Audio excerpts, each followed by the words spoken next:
দুৰ্ঘটনা হোৱা নাছিল মেঘালয়ৰ পথত 4 তাৰিখৰ পুৱতি নিশা কোনো দুৰ্ঘটনাই হোৱা নাছিল মেঘালয়ৰ আৰক্ষীৰ প্ৰাথমিক তদন্তত পোহৰলৈ এই চাঞ্চল্যকৰ তথ্য পৰিকল্পিতভাৱে হত্যা কৰি দুৰ্ঘটনাৰ ৰূপ দিয়াৰ চেষ্টা নম্ৰতাৰ মৃত্যুৱে ভয় খুৱাইছে গুৱাহাটীত নিজৰ জীয়ৰীক থাকিবলৈ নাইবা পঢ়িবলৈ পঠিওৱা পিতৃ-মাতৃয়ে ভয় খাইছে গভীৰ নিশা আনন্দ কৰিবলৈ গৈ দুৰ্ঘটনাত মৃত্যু হোৱা নম্ৰতাৰ পৰিয়াল আজি শোকত স্তব্ধ কথা হল গভীৰ নিশা এজনী ছোৱালী এনেদৰে শিলঙলৈ ফুৰিবলৈ যায় নেকি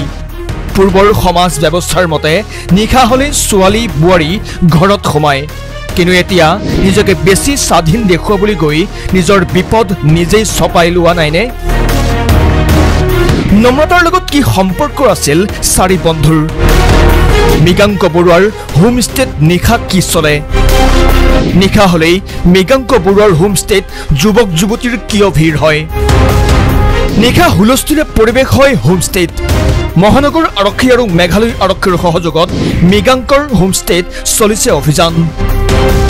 হোমষ্টেত নিশা হলেই চলে মদৰ আড্ডা গান বাজনা এক উশৃংখল পৰিৱেশৰ সৃষ্টি হয় মৃগাংকৰ হোমষ্টেত অধিবক্তা যুৱতী নম্ৰতা বৰাৰ মৃত্যুৰ তদন্তত অসমৰ মুখ্যমন্ত্ৰীয়ে বিচাৰিছে মেঘালয় আৰক্ষীৰ উচ্চপদস্থ বিষয়াৰ হস্তক্ষেপ মই অনুৰোধ কৰিছো যে আপুনি এজন সিনিয়ৰ অফিচাৰক ইনকুৱাৰী দায়িত্ব দিয়ক মই টুইটো কৰিছো তেওঁ কৈছে যে মই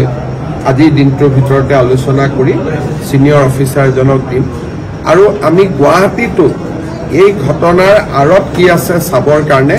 গুৱাহাটীটো আমি এটা প্ৰাথমিক অনুসন্ধান এটা ইতিমধ্যে আৰম্ভ কৰিছো অসম পুলিচৰ মই খালি এটাই অনুৰোধ কৰিম যে আমি যিবিলাক সমাজত কথা আলোচনা হৈ থাকে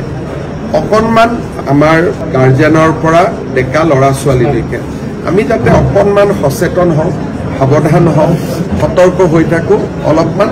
সমাজতো সামাজিক দিশতো এইবিলাকৰ ক্ষেত্ৰত কাম কৰাৰ প্ৰয়োজনীয়তা আছে নৈশ প্ৰমোদ ভৱনৰ সহযাত্ৰী সকলো সোমাই পৰিছে বিতৰ্কৰ আৱৰ্তত নিহত নম্ৰতাৰ সংগী আছিল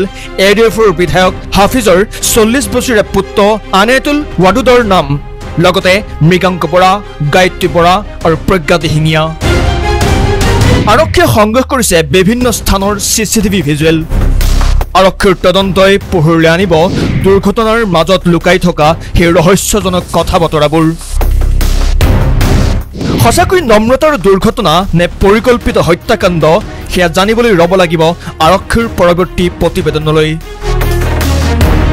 নিউজ ডেস্ক টাইমছ গুৱাহাটী